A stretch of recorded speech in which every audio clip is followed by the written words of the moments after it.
नमस्कार साथियों, आज हम बात करेंगे टीए की जो भी आंसर की आई है उसके तहत जो भी क्वेश्चन एग्रीकल्चर के जो संबंधित है उनमें पूछे गए थे और राजस्थान जीके के संदर्भ में भी जो क्वेश्चन आए थे उनके बारे में हम आंसर की के बारे में बात करेंगे। तो जो भी क्वेश्चन उसमें पूछे गए थे वो आगामी एग्जाम्स के लिए बहुत ही इंपॉर्टेंट होने वाले हैं। तो इसमें भी हम बात करेंगे कि कौन कौन से क्वेश्चन पूछे गए थे और किसका जो वेटेज था वो कितना रहा है। ठीक है, तो बात करते हैं। सबसे पहले क्वेश्चन आता है, राजपूतों की उत्पत्ति के संदर्भ में चंद्रवंशीय मत का सूत्रपात किसके द्वारा प्रतिपादित किया गया था? तो ये किया जाता है गौरी शंकर हीराचंद ओझा। ऑप्शन 2 इसका राइट आंसर हो जाएगा। ठीक है, नेक्स्ट क्वेश्चन की बात करते हैं। तो नेक्स्ट क्वेश्चन आता है कि मेवाड़ और मुगलों में संधि हुई थी। मेवाड़ मुगल संधि जो हुई थी वो किन के बीच हुई थी?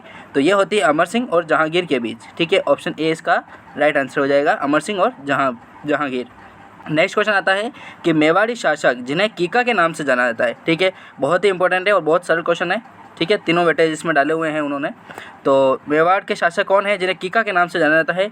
तो वो है महाराणा प्रताप। ठीक है, वीर शिरोमणि महाराणा प्रताप जो है उन्हें कीका के नाम से भी जाना जाता है। ठीक है, नेक्स्ट क्वेश्चन की बात करते हैं, कौन सी पूर्व राजस्थान की बोली है? ठीक है, कौन सी पूर्व राजस्थानी की बोली है? तो ऑप्शन आपके सामने है। Option A Marwari, option B आता है बागड़ी, ऑप्शन 3 आता है मेवाती और मेवाड़ी। ठीक है, तो पूर्वी राजस्थान में मेवाती बोली जाती है। ठीक है, अलवर भरतपुर जो क्षेत्र आता है, मेवात क्षेत्र जिसे कहा जाता है, तो उसे पूर्व राजस्थानी की बोली माना जाता है। ठीक है, मेवाती। ऑप्शन 3 इसका राइट आंसर हो जाएगा। नेक्स्ट बात करते हैं लूनी बेसिन के बारे में। तो लूनी बेसिन का जो विस्तार है वो कहाँ पर है, कौन कौन से जिलों में है?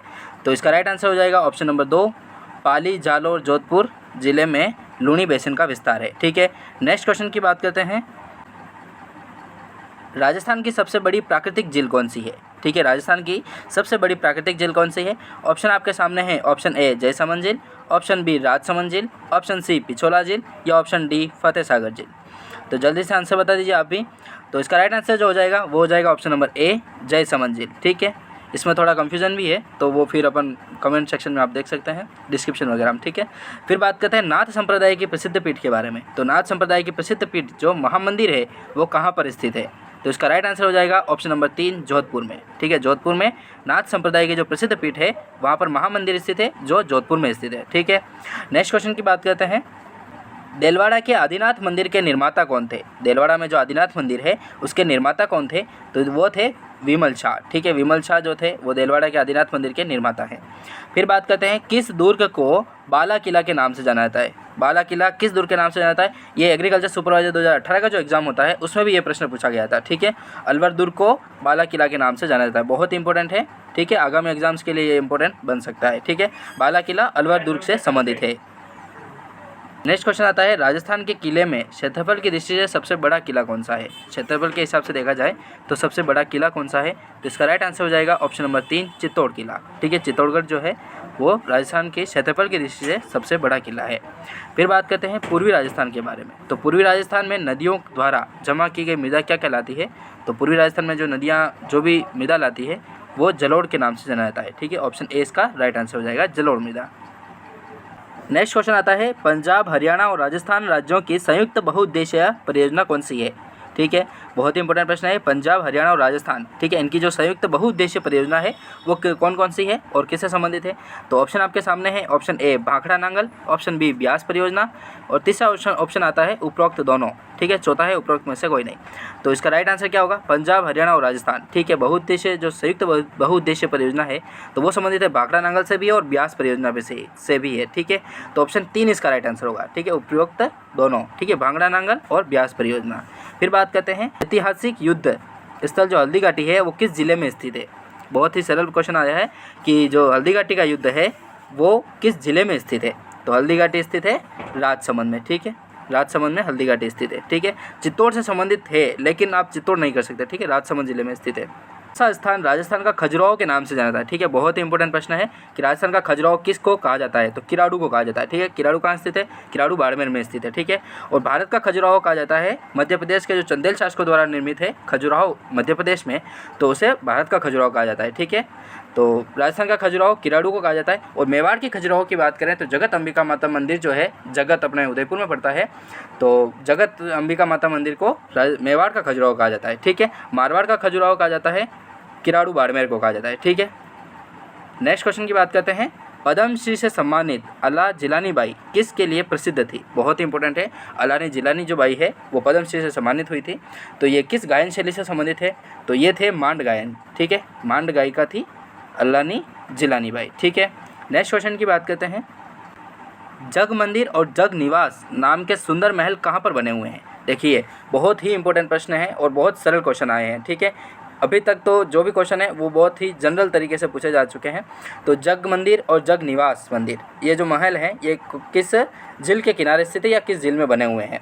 तो ये बने हैं पिछोला झील में। ठीक है, ऑप्शन 3 इसका राइट आंसर हो जाएगा। पिछोला झील में जग मंदिर और जग निवास नाम के जो सुंदर महल हैं वो बने हुए हैं पिछोला झील में। ठीक है, फिर बात करते हैं, राजस्थान में पहली सूत वस्त्र मिल ब्यावर शहर में कब स्थापित की गई थी? ठीक है, राजस्थान में जो सूती वस्त्र के लिए जो मिल लगती है सर्वप्रथम वो लगती है ब्यावर ज़िले में। ठीक है, ब्यावर शहर में लगती है।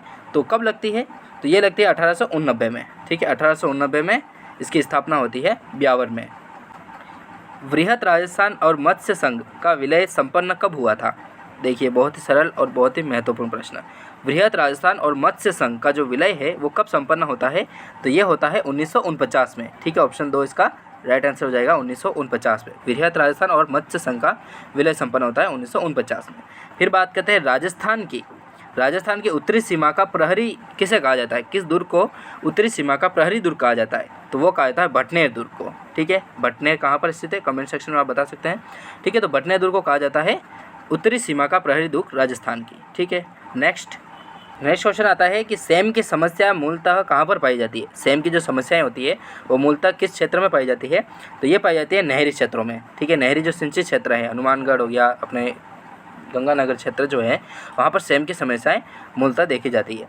फिर बात करते हैं, धान की कौन सी किस्म IR8 को भारत में किस वर्ष लाया गया था? बात की ऐसी कौन सी किस्म है जिसे भारत में सर्वप्रथम लाया गया था? तो वो गया था IR8 को। ठीक है, कब लाया गया था? तो ये लाया गया था 1967 में। ठीक है, 1967 में धान की IR किस्म जो 8 है उसको भारत में लाया गया था 1967 में। मक्का के उत्पादन की द्विसंकरण तकनीक किसने शुरू की थी? बहुत ही इंपॉर्टेंट है। मक्का के उत्पादन की द्विसंकरण तकनीक जो है वो किसके द्वारा शुरू की गई थी? तो ये की जाती है DF जॉन्स के द्वारा। ठीक है, एग्रीकल्चर के पार्ट आ चुके हैं। तो जीके का बहुत ही आसान था। अब बात करते हैं एग्रीकल्चर फील्ड के। तो फिर आता है, शुष्क फलों का राजा किसे कहा जाता है? शुष्क फलों का राजा बेर को कहा जाता है। ठीक है, बहुत ही आसान सवाल है। बेर कहा जाता है शुष्क फलों का राजा। और मक्का के उत्पादन की द्विसंकरण तकनीक किसने शुरू की थी? तो ये की जाती है DF जॉन्स के द्वारा। परिवर्णी शब्द ATIC जो है उसका अर्थ क्या है? तो वो है कृषि प्रौद्योगिकी सूचना केंद्र। ठीक है, ATIC का पूरा नाम है कृषि प्रौद्योगिकी सूचना केंद्र। फिर बात करते हैं, प्रकाश संश्लेषण में C3 चक्र का प्रथम उत्पाद क्या है? ठीक है, C3 जो प्रकाश संश्लेषण में प्रथम उत्पाद प्राप्त होता है उसका नाम होता है फॉस्फोग्लिसरिक अम्ल। ठीक है, फॉस्फोग्लिसरिक अम्ल C3 चक्र के द्वारा प्रथम उत्पाद प्राप्त होता है प्रकाश संश्लेषण की क्रिया में। निम्नलिखित में से कौन से नील हरित शैवाल का प्रमुख नाइट्रोजन स्थिरीकरण शैवालीय समुदाय है? तो ये है अनाबेना। ठीक है, अनाबेना जो होता है वो नील हरित शैवाल का प्रमुख नाइट्रोजन स्थिरीकरण शैवालीय समुदाय है। ठीक है, फिर बात करते हैं, ज्वार को कैमल क्रॉप कहा जाता है। तो इसका कारण क्या है? कैमल क्रॉप क्यों कहा जाता है ज्वार को? तो वो कहा जाता है सूखा प्रतिरोधी होती है। ठीक है, ऊँट को भी पानी की आवश्यकता कम होती है तो सूखा प्रतिरोधी होती है ज्वार। खजूर का फल है, खजूर जो है उसका फल क्या है? किस प्रकार का फल है? तो वो है बेरी। ठीक है, बेरी जो गुच्छा में लगते हैं वो बेरी के अंतर्गत आते हैं। खजूर का फल बेरी के अंतर्गत आएगा। फिर बात करते हैं, एक खेत की कुल सिंचाई की आवश्यकता क्या होगी जिसकी शुद्ध सिंचाई आवश्यकता 400 मिलीमीटर और सिंचाई दक्षता 80% है? ठीक है, यहाँ पर आपको सोल्व करने वाले क्वेश्चन आ चुके हैं।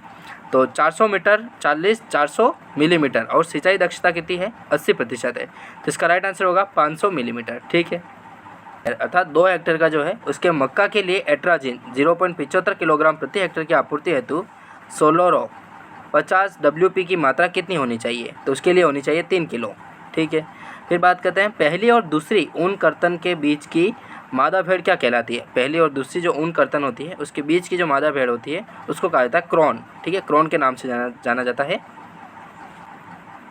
कौन सा कार्बनिक अंश अम्ल और क्षार दोनों में घुलनशील नहीं होता है? तो वो है ह्यूमिक अम्ल। ठीक है, डिब्बाबंद भोज्य पदार्थों में फ्लैट सावर सड़न करने वाले जीवाणु जो होते हैं वो किस तरीके के होते हैं? तो वो होते हैं तापरागी। ठीक है, तापरागी प्रकार के होते हैं डिब्बाबंद भोज्य पदार्थ जो होते हैं उनमें।